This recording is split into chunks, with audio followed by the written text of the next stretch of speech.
You are now listening to the Q&E Podcast. Is this what you want? Huh? Is this what you want? Well, come and get it, goddammit! What's up, everybody? You're listening to the Q&E Podcast. You're here with your boy Q Hicks right now. I got Egger on the other line. Egger, tell the people what's good. What's up, everybody? Welcome to another episode of the Q&E Podcast. Today, we are reviewing Snowfall episode 3. If you haven't seen it, make sure you go watch it. I feel like it was a filler episode, but we still got a lot of great content from it. What'd you think of it? It was solid, bro. It started off slow, but towards the end, it started to pick up, and I was like, okay, because I started to feel just like you, because it felt like we got so much last week that this one really started to slow down the pace. But the ending, I felt fulfilled by the end of the episode, is what I'll say. Right. I kind of felt the same. The way they kicked it off last weekend, I felt like was a great starter. So I'm not really too upset that episode 3 was giving me filler vibes, because eventually we were going to get some filler episodes. So I'm low-key glad they're getting the filler vibes out the way now. But it's funny because it usually starts differently. Usually the seasons of Snowfall start off slow and then it keeps ramping up every episode. But for this season, it started off like, whoa. And then I guess now you're starting to get the fillers in between, maybe. So I don't know. Maybe Jay trying something new, but I don't know. You're going to see.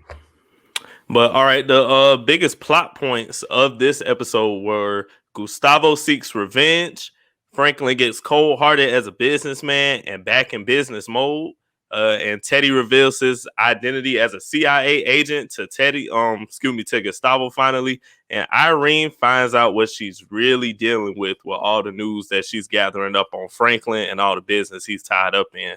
So what were your predictions coming into this episode? My predictions were, I kind of forgot what my predictions was, honestly, but they didn't come true this episode.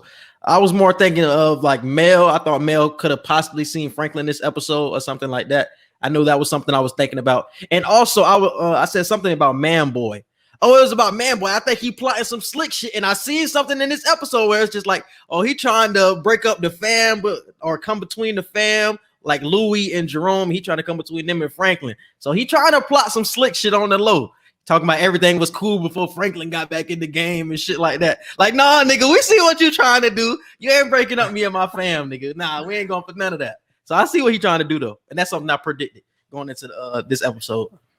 What did I predict for episode 3? I think I also predicted something with Mel. I felt like we would get a little bit more of Mel and Irene talking to each other. Like, I felt like Mel was going to start giving her piece on what she knew about Franklin. So I predicted that.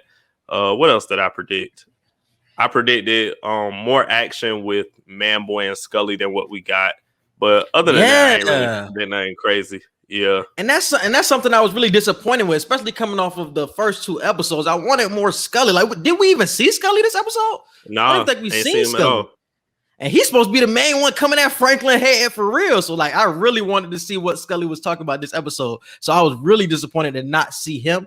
And also, for this season, I really want them to not dive into Mel, but show Mel more than what they have in past seasons. I want Mel to come to the forefront and become like a really main character. She's played the side in like the past few seasons. I want her to jump to like the front where she can maybe be head to head with Franklin. Where we just see them together in more scenes. That's what I really want. I just want to see Mel more, bro. I don't know what they could honestly do with her character, though, because she doesn't have her dad anymore. Her auntie that she stay with, she on this super Bible path, and she trying to put her on this super Christian path. So Mel is honestly just by herself. And the friends that she had before she started going downhill, they wasn't on none of that. So maybe you can get her in like maybe you can get her in like a relapse situation where she relapses and then she falls back into it with Wanda. And then Wanda was somebody who was interesting to see in this episode. And it looks like Wanda could be starting to see the light when it comes to that lifestyle she living. It's like, I don't know. So maybe that's why I feel like when Wanda, I got some predictions with Wanda, and we can get into it a little bit later once we get into the plot. But the episode starts off with Gustavo. If you remember the end of episode 2, Gustavo saying that his family and close friends were killed, and the kids were taken away and put into orphanage. And it was by Police Chief Fuentes, and he told them, I want $100,000 if y'all want me to look the other way with this cocaine train that y'all got going on. And Teddy and Gustavo didn't want to pay him that. He sent this message, and now Gustavo is out looking for revenge. He wants Fuentes dead. Teddy walks in on Gustavo, plotting, getting his guns ready, getting ready to go kill him. And Teddy has to stop him some kind of way. So did you expect Gustavo to just go on a full rampage like he kind of did this episode? I did expect that, because I said that in the last recap too. I was like, Gustavo is going to want to go at these the Fuentes people, the police chief or whatever, but I was like, Teddy is going to have to slow him down and say, hey, like, we still got to do business with them so we can, like, keep making money. Even though your family got knocked off, we still need this relationship to work so we can keep getting the product into the America and things like that. But like, shit, by the end of this episode, them niggas went on a full rampage and shit like that. But one thing I do want to talk about with just this show in general, I want more thinking to go on than what I'm seeing. It feels like we're just knocking everybody off. With everybody in this show, I really realized that in the last recap. We had said we wanted Irene to get knocked off. We wanted the police chief to get knocked off. We want all these people to get knocked off. I want other ways to move around these villains that are going to be in this season. I don't want everybody just get knocked off. I want some, like, a different plan. Like, maybe you can blackmail these people or something like that. Just something different than just killing them. Like, well, you just can't kill everybody. Now, just different ways to get around them. I want to see that in this season. And that's just something I noticed. And we also noticed in this scene early in the episode that Teddy, not only does Teddy stop Gustavo from going and trying to shoot up the police station, Teddy has no other choice. He lets Gustavo know, look, I'm a CIA agent, and now that I've told you that I work for the CIA, you now work for the CIA too. Because once you know, you become part of it at that point. Granted, you are protected, but you are now part of the CIA because he sent DFS to go stop, or DFA, or whatever it's called. Yeah. I'm telling you, Teddy was finna get his ass knocked off. Teddy was finna get knocked off. He walked over to that police station or whatever and tried to kill them Fuentes. Man, he would have got knocked off. I'm telling you. So when he got hit in the head during that scene, I thought that was the police chief's people that knocked him out. I was like, damn. I was like, they really was waiting on this nigga to come. And that's why in my mind, I was thinking, like, these really some smart niggas. They was predicting this to happen. But then we find out it was DFS, and I was like, got lucky as shit, my nigga Teddy. That's why I tweeted that. I was like, damn, Gustavo already? Bro, for real. You just went on your mission. You lacking already? Ain't even checking the surroundings. He just going straight. But then we go to the next scene, and we see Franklin and Officer Nix. They're at a diner. It's around, I think it's nighttime, so it's probably like dinner time or something like that. And Franklin confronts Officer Nix and tells him that if you ever come to my family again and step to my family, I don't even gotta say what's gonna happen. And Officer Nix, like, he looking like, what you gonna do? And Franklin, I love when Franklin do that laugh.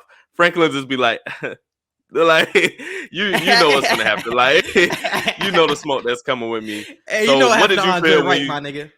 Right, exactly. So what did you feel like was gonna brew from the beef that kept stirring up between them? Did you feel like Officer Nix was gonna have to get dealt with, or did you feel like this is just gonna be an ongoing beef throughout the season? Once again, I really didn't feel, and Franklin said it, like, you don't have anything on Franklin for real. Like, all you have is really empty threats. But we seen in the future scene that they did come up in their house and take his mama. But still, I felt no threat from him at all. So he was making all these threats and things like that. I was just like, I don't feel intimidated by this guy at all. So, and we talked about that last recap. Like, Officer Nix, he gonna get dealt with whenever. Like, I really don't care about that nigga at all.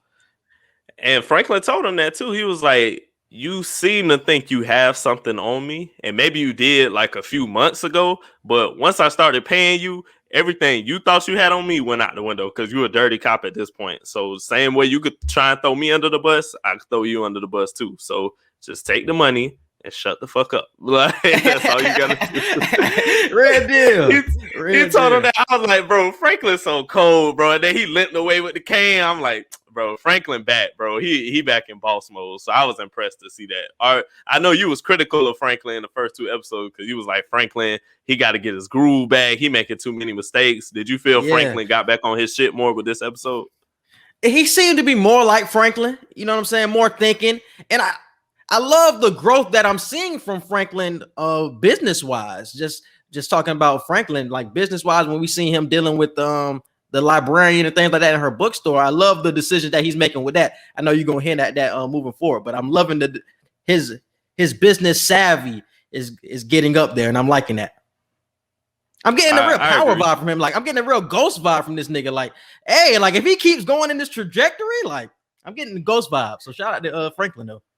And it's crazy because he's just, the stigma with Franklin, like Kev said it before Kev died and everything. Like a lot of people didn't think Franklin was cut out to be in this business, because this is the problem with everybody else. And we addressed this problem with Leon. A lot of other characters in this show go off of emotion. Franklin is like, no, like that's not me. Y'all think I'm soft. I'm just not trying to shoot everybody the first opportunity I get. Like, and a lot of people in the show, Kev thought he was soft. Leon thought he was getting soft. Like, it's just a lot. Even Unc, like around season 2, Unc was kind of like hinting that like you need to be like more stern with what you're doing and all that. And Franklin realized, look, I'm the head boss. Like, I can't go off of emotion 24/7 like y'all can. I'm the one person who damn near can never go off of emotion. Can never, exactly. He can't do that shit. Because he gonna fuck up the whole operation. Exactly. Like, I'm the one dude that can't go based off of emotion with 99% of the shit that I do. So I love what I'm seeing from Franklin. Nah, honestly. Yeah. But then we get to the next scene. The reporter Irene, she links up with this new character that we've been introduced to, Officer Stern. I didn't really know what vibes to get from him at first. I'm thinking, damn, we got a whole nother cop. Like, it's not a DEA agent, but we got a whole nother cop we got to worry about now. But he links up with her, and she's asking more information about Franklin. And he tells her that I want Franklin Saint behind bars. Like, I want this man locked up. He basically got off of a murder charge. Like, with he didn't tell her that he suspected that specifically who he killed, but he feels like Franklin got off of a murder charge. He thought he killed. Oh yeah, Kev. That's what it was. Yeah. And she was like, there's no paperwork on that. And he was like, what do you mean there's no paperwork on that? Like, there's no way all this just got swept under the rug. So he was giving her information throughout the show. And I'm like, I don't know what I'm going to get with this character. Like, did you feel he's going to be like more in the show, or did you feel he was just like a pop-up? He's definitely going to be more in the show. He's going to be helping her this whole season. He's going to be helping Irene. And we see Irene getting all these threats, these death threats, because she's starting to get closer to information now. And I think he's going to be right there with her when it comes to getting this information. And he really wants to see Franklin go down. Like, and I feel he's more of a threat than any of these police officers, these police chiefs. I feel like he's really on a mission. And when you have a reporter on your side like Irene, she don't give a damn about none of that shit y'all talking about, she'll take a bullet for this shit. Like, hey, y'all got a good little team in pair here. So I'm worried about those two together for sure. I'm more so worried about Irene. I don't feel like I got to worry about him as much because he doesn't give me the vibe he has that information. He got information. I don't feel like he's trying to fully use it though. True. Because he doesn't have a lot of evidence, I don't feel like, because everything he's saying, he has nothing to back it up. She's confused because none of the things that he's saying is on file, which could be a hint that Teddy cleaned all this nigga Franklin shit, that he wiped all that nigga background and all that. So everything that Franklin done did when it comes to shooting somebody, all the information, the background with Andre Wright, like he done wiped all of that. So Franklin shit really look clean when it comes to like his background check. So when you look at his shit, when Irene look up Franklin, it's nothing that you can really get on him, bruh. So you got to do your own little dirty research. So that's what it really is. All you can find on Franklin is that he was in jail, and that's it. And he was only in jail for what, like a couple days, if that. Like, I don't remember how long. I don't even think it was nothing too crazy. But we go to the next scene. Speaking of Franklin, we go to the next scene. Franklin gives his proposal to Mr. and Mrs. Mosley at their bookstore. He gives them the proposal that your shop is basically in trouble either way. Either these white people gonna take it or like a black person gonna take it. I'd be the person that take it from y'all and I let y'all keep it and run the store. That's what he was proposing to them. And he was saying, I'll just fund it. Y'all still be in charge of the store. Like, y'all still work here and all that. But I'm basically giving y'all like the money to do it. And he was basically saying, my parents have always kind of wanted a structure of black businesses. So how did you feel about the proposal? Did you feel like it was smart? Did you feel like this was going to be part of the cocaine expansion, or did you feel this was really Franklin trying to do business? Yeah, this was business. I didn't really take too much away. Like on the first instance when he had met with them, I didn't really take too much away from it. I thought it was just Franklin doing business, trying to clean his money, and that's all I really thought it was. He's trying to get more clean money when it comes to that. At first, I low-key thought, is he really gonna try and like run the coke through the bookstore too? Like, and just do it under the table without Mr. and Mrs. Mosley knowing? Like, that's what I was thinking at first. But like as the episode went on, I was like, okay, like he really was just like trying to get the property, like just to do some real estate type shit. Mm-hmm. But I don't know. At first, I was just like, this man can't be trying to run coke under Mrs. Mosley. He can't, because he's really, he told her this, like he really is just trying to help her. Like obviously he has his own ulterior motives, but he's really just trying to help her keep the bookstore and things like that. Even though by the end of this episode he wanted her to move or go to another location, he still wants her to have this bookstore because either way, either I'm gonna take it or the white people gonna take it. She really had nowhere to go, so I feel like she's gonna eventually take this nigga money and move. Yeah, she ain't got no choice. Her and her husband, they ain't got no choice but to. Yeah. But we get to the next scene. You got Leon. What's up with Leon and all the fun things he's doing? Leon is now noticing that the crack that he's selling, it ain't hitting like Franklin's. For some reason, I don't know why Franklin don't know how to cook crack. I mean, Leon don't know how to cook crack, but the crack that he's been giving out is very weak, apparently, opposed to all the crackheads and what they're saying right now. If Wanda telling you you're crack weak, my nigga, you're crack weak. I'm telling you right now. Yeah. And we see, I ain't take too much from it. We see him run into Wanda, and the chemistry is still there. He still love Wanda. He loved Wanda to the death, boy. You could see it in his eyes when he look at him. He asking her like, "What happened to you?" And she like, "What happened to us?" And I'm like, "Crack is what happened." And literally, like, I don't know what you're talking about. I don't know what you're talking about. She being irrational shit. She really just wanted some crack off of him, but he ain't had nothing on him, and he wasn't gonna give her nothing anyway. So it's just like, man, I'm trying to help you. He's like, nigga, just get right, my nigga. You trying to ask me for shit. Like, I don't want to see you go down this rabbit hole that you're going on. Did you expect to see Wanda this much though in season 4? Like, or did you feel like we were done with Wanda? Yeah, I thought we was done with Wanda. I thought we was done with Wanda, bro. It's funny because I'm glad we're seeing her though. Yeah, for sure. It's funny because she just liked one of our posts yesterday. I was like, damn, we should probably get her on, get on the pod or some shit. But yeah, that's funny. Yeah, I was not expecting to see her on. If we get Wanda on, we the shit. I ain't gonna lie. Hey, Wanda, I don't know your real name. Sorry for not knowing your real name. But Wanda, if you watching this, please get on the pod. We want you on for real, so we can get your because you acting your ass off in Snowfall. I gotta give it. I ain't never seen nobody play a crackhead like you. I put that on everything. And it's hard to play a crackhead. To the next scene, you had brought it up earlier. Man boy is telling Jerome and Aunt Louie that he's not really a fan of Franklin coming back. He said ever since Franklin got back, shit been getting shaky. You know, business ain't been on a regular flow like it usually is. And I kind of miss when it was just us three. And Jerome and Louie looking like, nah, we ain't trying to hit none of what you talking about. I don't know why you trying to split us up, but that's not finna happen. It was a real quick scene. I thought that scene would have been longer. Me too. And that's why I think it's going to be more. He going to be plotting behind closed doors a lot this season. So we're going to see some scenes where it's just him and his boys like, hey, man, we got to, you know what I'm saying, get back at Franklin because obviously he tried to go one way and he obviously sees that the Jerome and Louie way ain't going to work. So he got to try some other shit that's going to work. And I think in the future episodes, that's what we're going to get. Facts. I feel like we're gonna see him and Scully a lot more throughout this season. I don't feel like either one of them gonna die soon. Honestly, if either one of them die before episode 6, I'll be very shocked. Honestly. Yeah, I don't see it no time soon. Nah. But then we get to the scene where Sissy bargains with Paul Davis, and Paul Davis is he's a high-end real estate person. He works with the mayor and a lot of elected officials in the city of South Central, and she bargains with him for a real estate expansion opportunity, which includes the bookstore that we were referencing earlier. So Sissy goes up to him, tells him that, hey, I know you've been in a lot of business trouble lately, and we're not trying to just dangle our money in your face, but we could definitely help you pay the debt that you owe and create this business opportunity. And how did you feel that was going to work? I don't know how big of a part he will play though, bro. I really don't. Like, is he going to be somebody who?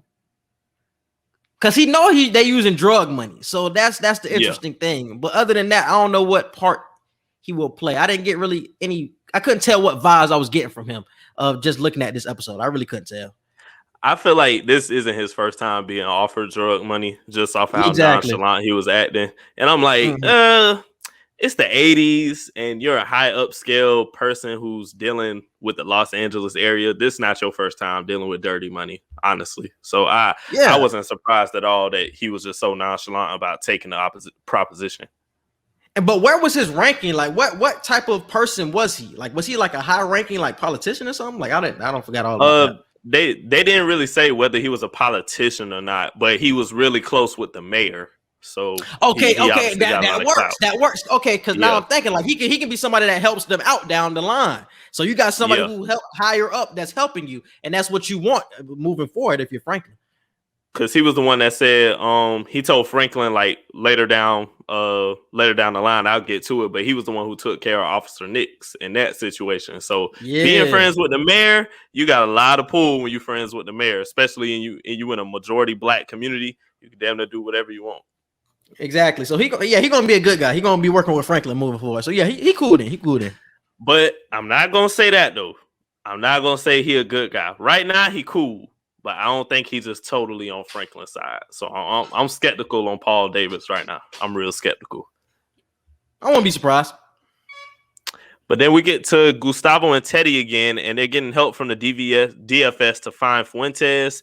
And the lady in charge, I forgot what she was, but the head office lady over there, she's giving them all the information on where he hides, where his men hide, where his secret location is that he stays outside of Tijuana and everything, and their plan gets in motion. So did you feel it was going to be a quick hit, or did you feel like it was going to be what we ended up seeing at that moment? I thought it was gonna be way more methodical than what it was. Like it really showed me that you really can't control this nigga Gustavo. After what he's seeing, Gustavo can do whatever the fuck he want to do, because the lady from the DFS told him, you can't kill nobody in my country. Like, you just can't.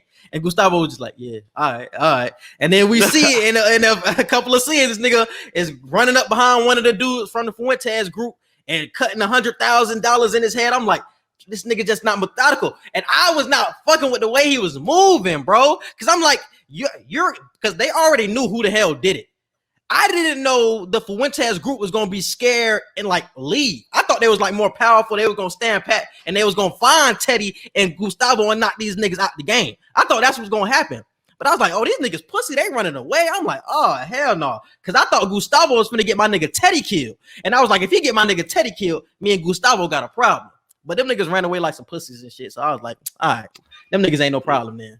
Nah, he wasn't finna get Teddy killed. I knew Teddy. He was, bro. If this was a real group, if this was a real like hit mob organization, Teddy and Gustavo ass would have been dead, bro. Because that's why I said I was surprised when they ran away. Because I'm like, bro, you're not supposed to run away after a nigga do that to one of your men, bro. You're not supposed to do that. You're not supposed to run away, especially when you know who it is. Like, I was surprised by that. It's episode 3. I knew neither one of them were gonna die. Not in episode 3. If it was like the middle of the season, I'm talking about at least come for. Oh yeah, like come for them. I could, yeah, and eventually die. Like I wouldn't be surprised if niggas would have died in like a future episode. But the fact that the Fuentes just ran away, I'm just like, damn, like y'all niggas really pussy. Like y'all know who it is and y'all running away. Like, man, fuck you niggas. I thought y'all was some real niggas. Gustavo is another person that goes based off of emotion. Yes, your family got killed, but Teddy is trying to help you. Teddy is telling you, look, we can kill them if that's what the goal is for you, but we have to do it in a way where it can look spotless. It can look, if it has to look accidental, we can make it look accidental, but we can't just go charging and raging war on the Tijuana police. Like, we can't just do that. And Gustavo didn't understand that, because DFS, they were going to help. Like, they were like, if y'all get him outside of the city, if you get him in an area where he's cornered, we can get this handled. But Gustavo said, nah, I bumped that. I'm finna do it my way. That's what I'm saying. Like, and it's funny how how Franklin and Teddy are really like in similar position right now. How they got two niggas that really just don't listen by their side, bro. And like I said, like Leon could possibly get himself knocked off, and I wouldn't be surprised if Gustavo sometime this season, bro, the way he moves and off his emotion, the way he moves off his emotion, I wouldn't be surprised if he get knocked off soon either. Truly. Because think about it, bro. Since the police chief is dead, what happens next? Who else is in line to be the police chief? What if he's worse than this Fuentes nigga? And he asking for the same amount of money. Y'all gonna do the same thing and knock him off too? It's like, what's gonna happen there with if the next police chief is worse? So that's how I'm thinking. That's how I was thinking. So I was like, that's why I was thinking they were moving a little too fast, is what I'll say. And then we get to the next scene when Officer Nix comes to Franklin's house and arrests Sissy, and he abuses his power and really shows her like, hey, y'all got me fucked up. Y'all already killed my partner, and now y'all trying to put me in a position where I can't do shit to y'all. Yeah, I'm finna show y'all not to fuck with me. So he takes her to Andre. He gets his partner out of the car, and he illegally drives off with Sissy and shows her Andre's grave. He pushes her up against the tree and everything. I was really thinking that he was really finna harm Sissy. First off, you signed your death certificate by doing that to Franklin mama. I feel like as soon as you arrested her, I was like, yep, Franklin finna kill this man off rip. And then you did everything you did to her too. I was like, yeah, no, Franklin got to catch you, boy. That's a body Franklin has to catch. So what were your thoughts when that was happening? I thought after seeing that scene, I thought Franklin was finna go after this nigga Officer Nix. Once again, I thought Officer Nix was finna get his ass knocked off. That's just how my mind goes with this show. But I'm glad the way that they did it though. Methodical, moving through the political system and things like that. But I mean, Officer Nix, I feel like he had to do it because he really had no upper hand. So he had used his police advantage and used it to his advantage to at least intimidate them, at least to say, I'm not anybody to play with, but we don't give a fuck about that nigga at all. At all. Like even when he did that with Sissy, I was just like, okay. Like, are you gonna do something else? For real, like you said, like, are you gonna hit her? Like, even though he was like punching her ass against the graveside, I was just like, are you gonna do something else? Like, is that it? Like, are you done? Like, she already knew this about Andre. Yeah, like you can't kill her. He's not gonna kill her, and then like she already knew about this nigga Andre, about Franklin killing Andre. So you're not surprising her with shit. So it's like you did this for nothing, really. You doing this for nothing. So it's like, okay. But I do understand what you're saying, though. He felt like, damn, I really ain't got no other power than this little bit of police authority, so I might as well use that as heavy as I can. That's what I'm saying. So that's why he ran up in their house talking about he got an arrest warrant. It's like, you didn't show us any papers, but okay. You just gonna take my mama out. It's like, this shit going crazy, bro. And you gonna point a gun at my daddy, too? I was like, all right. Franklin got it. Franklin got this. I wasn't worried. That shit was crazy, bro. That shit was crazy. But yeah. And then next scene, this scene was kind of boring, but we get a little bit more insight on Irene. We find out she's divorced. She got a trouble relationship with her daughter. I've actually found this scene pretty interesting, though. I found it pretty interesting. I thought it was real boring. Like, what did you pull from that scene? I found it interesting. It's because it felt like the relationship, and probably why she's so into her work is because she's so distant away from her ex-husband and her kids. So that's why she dives into her work the way that she does, and why she does not care to die over this shit already, because she has her family, but she's not close to them, at least. Like, even when she tries to get close to her ex-husband in this scene, it's just like, nah, I'm messing with somebody else. It's like, so she feels like alone. So she dives even more into her work. So that's why I took away from it. So it's like you're starting to get more of a background into like her mindset and why she feels the way she feels about like the certain stories that she writes and dives into. Because and we also found out that this wasn't her only time going down a rabbit hole like this. And I think they said she got shot before. Didn't they say that? Yeah, I believe so. Yeah, her ex-husband kind of alluded to that. He was like, you remember what happened last time, like when you tried to do stuff like this and everything. I'm like, boy, ain't no story worth all that. Yeah, bro. But that's just how I took her. So I actually thought that was just good for like background development and just into her character. So I like the scene. Maybe I just didn't like how boring it was. It was just like they're at the table talking. Yeah. I feel like it could have been more emotional than what it was. But then next scene, what's next?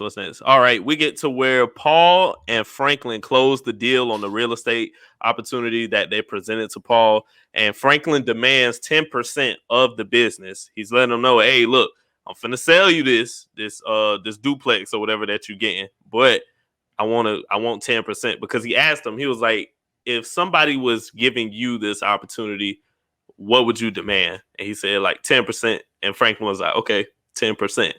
And Paul was cool with it. So that's why I'm like, Paul cool right now. But I don't know. Maybe I just feel like something going to happen to where their relationship gets shaky. Why did Paul want the library or the bookstore? Why did Paul want the bookstore? I don't think he specifically wanted the bookstore. I think just that entire lot area that was over there, the bookstore was a part of whatever area Paul. Oh, so he's trying to grow. He's trying to build something else over there. Oh, yeah. Okay. That's why he said you got to move. Okay, that makes sense. Because I didn't understand why he was giving that to Paul. But okay. Mm-hmm.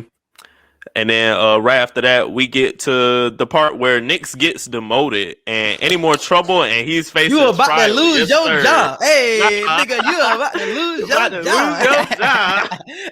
Bro, that was one of the funniest parts of the whole episode. I'm like, damn, Nix. Like, I thought she was gonna die, but I like this better because your pride hurt. Like, you don't get to go away.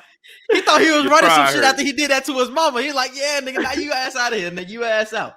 Do a new apartment. So the department sheriff told him, look, I don't know who wife you've been banging. I don't know what you've been doing, but all these reports that I'm getting in on you right now, we're demoting you over the evidence. You finna go across town and just work in the evidence department, and I don't want to hear about you working on any other cases or anything. Oh, I was about to say, because Nix could probably still play a part in this show because he's going to the evidence. So maybe he finds something on Franklin somehow. He's probably more dangerous in that locker, in that evidence locker section than he ever was, like actually in the field. But if you're predicting that Teddy is the one wiping Franklin's slate clean when it comes to evidence, how good do you think Nix will be at finding something? I think the evidence is still there, but Teddy is cleaning like the actual record of everything that is happening other than him going to jail. But the evidence is still there. Like, you know what I'm saying? The bullets that he shot Kevin with, like all of that is still in like the evidence locker. So maybe he deep dives into that and finds something. So maybe he does more damage in that department than he ever did like in the field, is what I'm saying. So yeah, I could potentially see that with Nix. I still like too intimidated. He might find some pictures or something too. So who knows? Yeah, working in evidence, he might find something. Something like that. Yeah, something like that.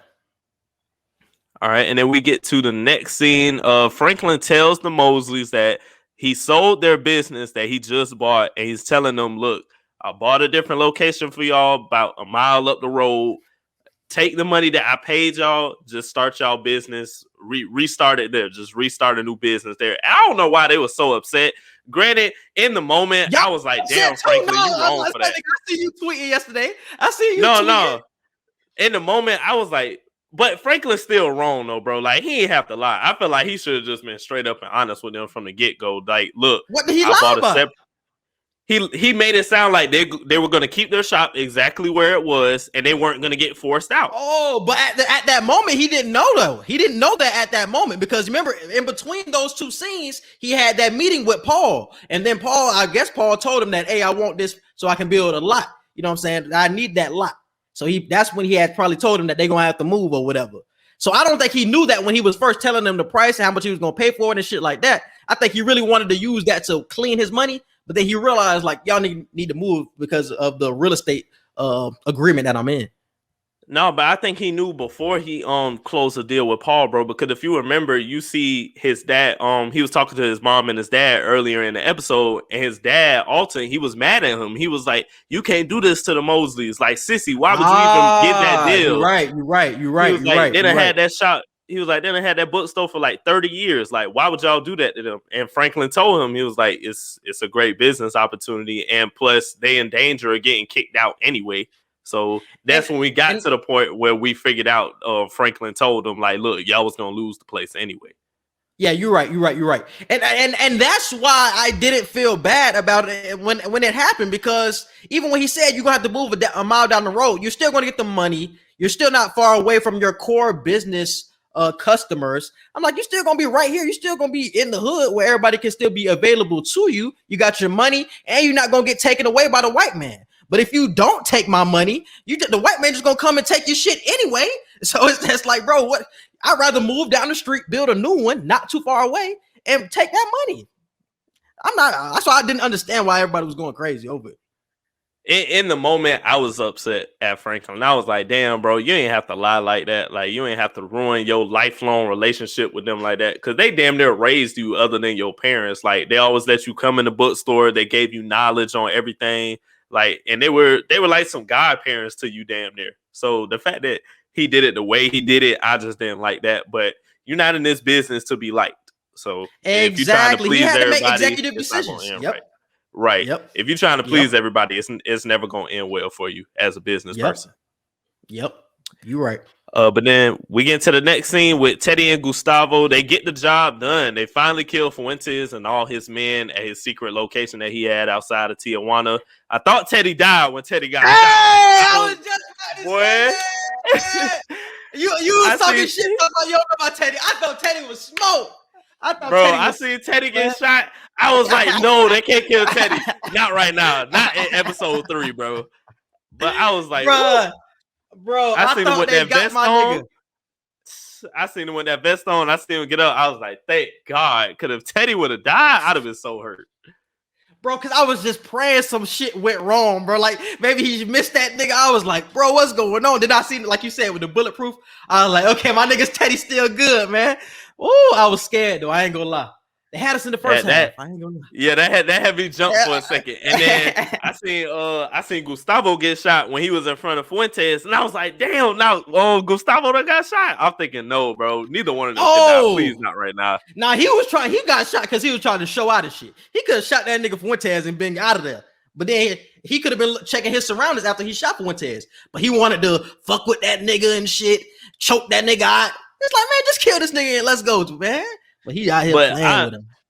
I understand why he took his time, because it's like, you killed my. Plus, he stabbed. For sure.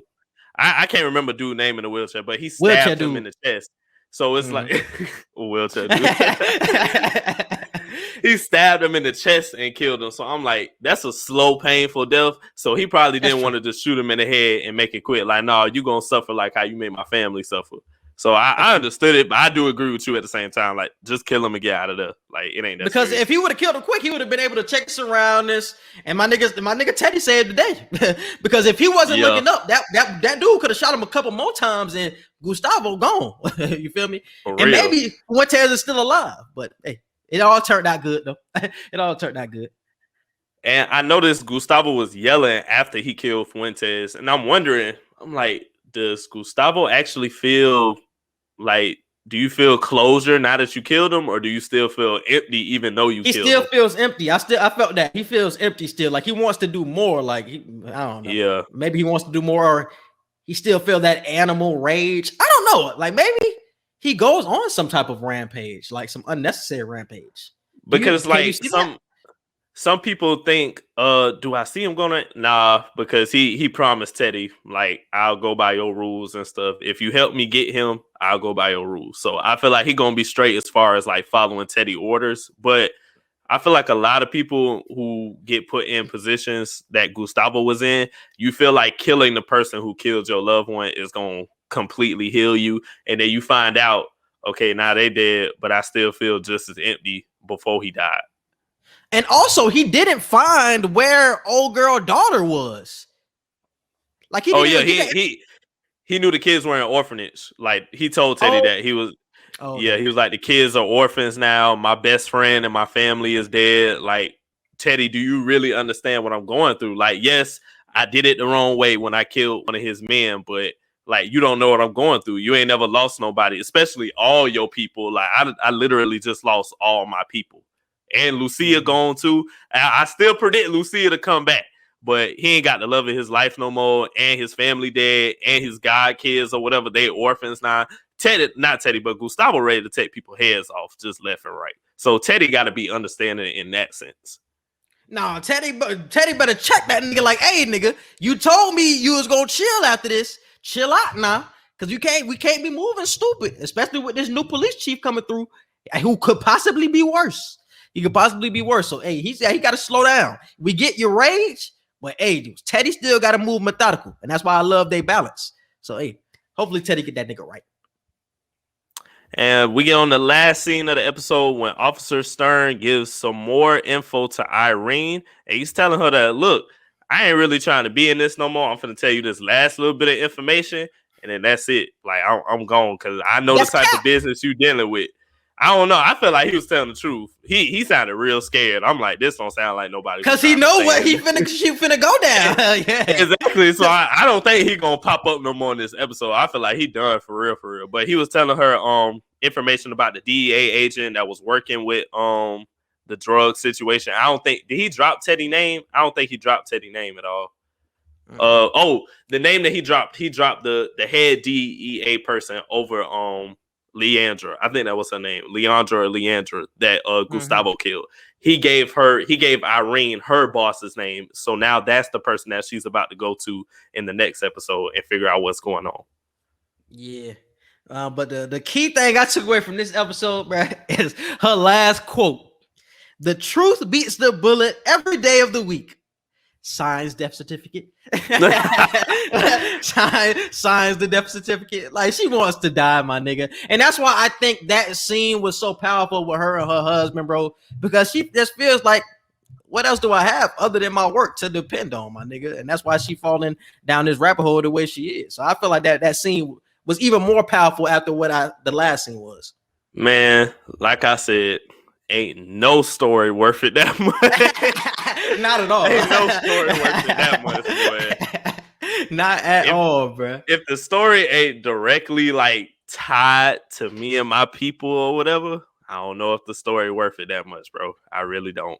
Now, if this was a black reporter trying to figure out what's going on in the black community, it's like, okay, you trying to do it for the community, like you trying to like help your people. But this is an Asian reporter. She don't vibe with the black experience at all. I feel like you just really trying to be a good journalist, and it's never worth it. It's never worth all of that. And that's why I think they had her with the black husband, just to make her feel like she's not poking around. Like she has a black husband. She's cool with black people. That's why they threw her with a black husband. That. I was like, interracial relationship? I think that's why they did that.